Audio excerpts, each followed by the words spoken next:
देश की राजनीति और हलचल के बीच अब सीधा रुख ऑटो सेक्टर की उस बड़ी खबर की तरफ जिस पर हर किसी की नजर टिकी हुई है।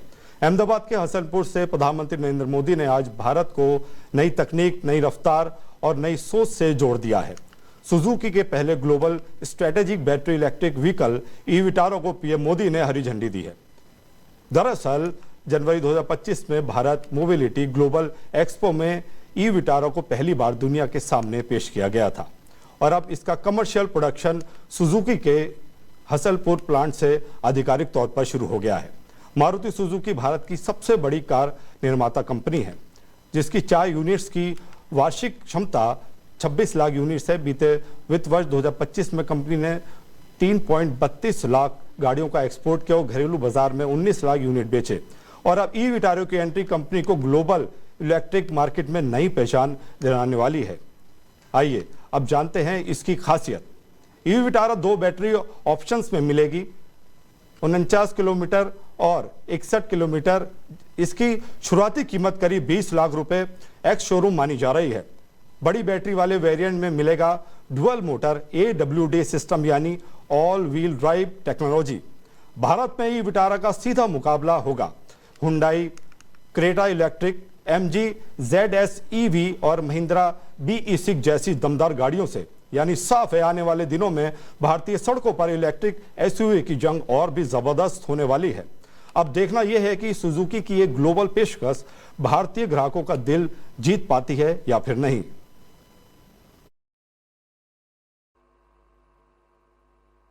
गणेश उत्सव के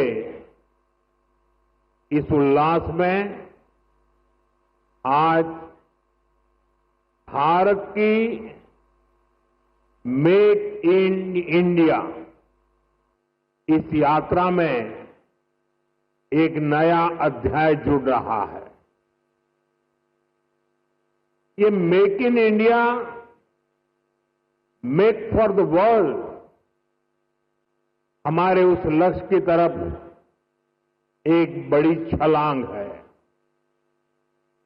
आज से भारत में बने इलेक्ट्रिक व्हीकल्स 100 देशों को एक्सपोर्ट किए जाएंगे।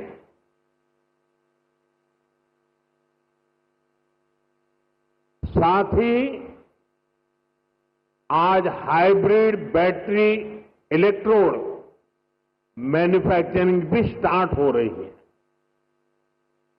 आज का ये दिन भारत और जापान की फ्रेंडशिप को भी नया आयाम दे रहा है।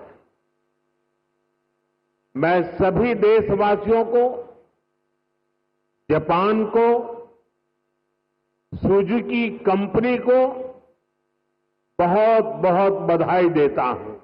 साथियों, भारत के पास डेमोक्रेसी की शक्ति है और भारत के पास डेमोग्राफी का एडवांटेज है। हमारे पास स्किल्ड वर्कफोर्स का बहुत बड़ा पूल है। इसलिए कि हमारे हर पार्टनर के लिए विन विन सिचुएशन बनाता है। आज आप देखिए, सुजुकी जापान भारत में मैन्युफैक्चरिंग कर रही है और जो गाड़ियां बन रही है वो वापस जापान को एक्सपोर्ट की जा रही है। ईवी को केवल एक नए ऑल्टरनेट के तौर पर देखा जाता था, लेकिन मेरा मानना रहा है ईवी कई समस्याओं का ठोस समाधान है। इसलिए पिछले साल मैंने अपनी सिंगापुर विजिट के दौरान कहा था, हम अपनी पुरानी गाड़ियों को, पुरानी एम्बुलेंसेस को हाइब्रिड ईवी में बदल सकते हैं। भारत और जापान का रिश्ता केवल डिप्लोमेटिक रिलेशन से कहीं ऊपर सांस्कृतिक और भरोसे का रिश्ता है। हम एक दूसरे की प्रगति में अपनी प्रगति देखते हैं। मारुति सुजुकी के साथ हमने जो जर्नी शुरू की थी वो अब बुलेट ट्रेन की स्पीड तक पहुंच चुकी है।